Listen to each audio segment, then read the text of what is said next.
I grew up in SaaS startups where, there wasn't a data team yet. Hmm. This is going back like 14 years now.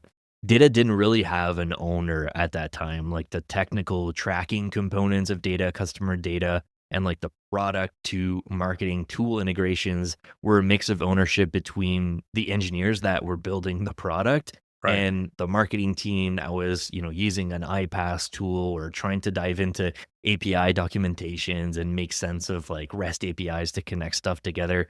Things have changed dramatically now. Hmm. Even in most startups, like there is a data team or at least one data person. I know you Right. talk about that in your book a lot, like the one person data team. Yeah. Um, but I want to ask you about like people, process, tech, and data. That's typically the mandate of marketing operations or like the revenue operations team within a company.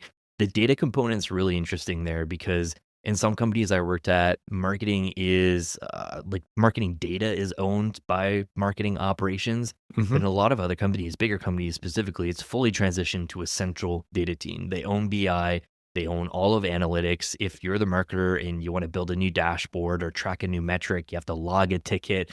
But some teams have a decentralized approach where there's like a marketing analyst that's embedded and sits on a GTM team. What's the best format? I'm curious your thoughts there.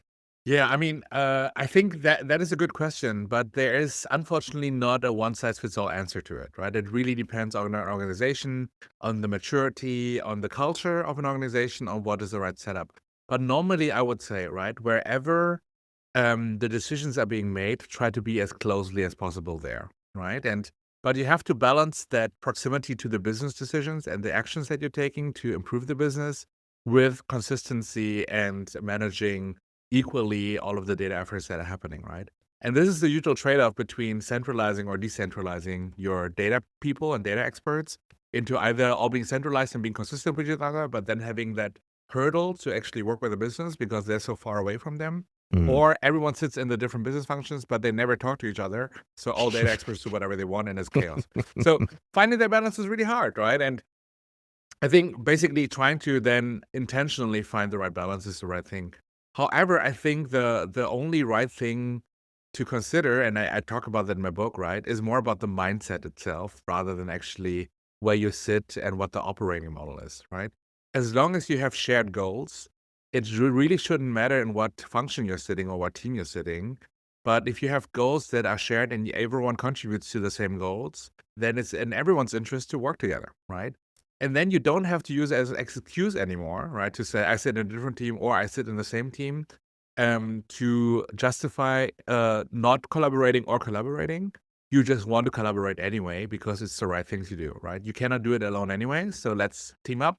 We reach the goal together and we all benefit from it. So yeah, there's a lot to think about there regarding incentives, collaboration, culture, but that should be the ultimate goal to actually have everyone work towards the same goals and not goals that are conflicting with each other. Yeah, yeah, makes a lot of sense. What advice would you have for marketing operations folks or marketers when they collaborate with their data counterparts on the data team? Obviously, the data team is a lot more technical. They're way more data literate, but they probably lack some of the business understanding that the marketers do, especially the marketing application understanding side of things. I know you talk about this in your book, but I'm curious to get your advice there on like empathy for the data team. Absolutely. I would say, let me first describe that a good data professional would ask you for the business context proactively, right? Mhm. They would try to understand you first before they're trying to make you do things or before they ask you for certain input that you don't know the context of, right? Like, why are you Right. asking me all these questions? But if they don't do that, right, then if you are the one who is marketing, working in a marketing function, then you could also try proactively sharing that context with them, right? You can ask them if they are willing to understand you first before they ask all these weird questions or ask you to all these different things.